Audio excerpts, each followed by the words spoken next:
आप देख रहे हैं मिथिलांचल न्यूज 21 डिजिटल प्लेटफॉर्म में आप सभी का स्वागत है। देश में कोरोना मामलों में बड़ी उछाल देखने को मिल रही है। 24 घंटे में 3,303 नए मामले सामने आए हैं।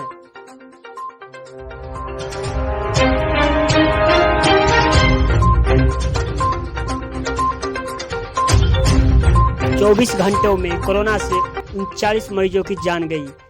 वहीं कल से 18.8% नए मामले सामने आए हैं। कोरोना से अब तक 5 लाख से ज्यादा लोगों की जान जा चुकी है।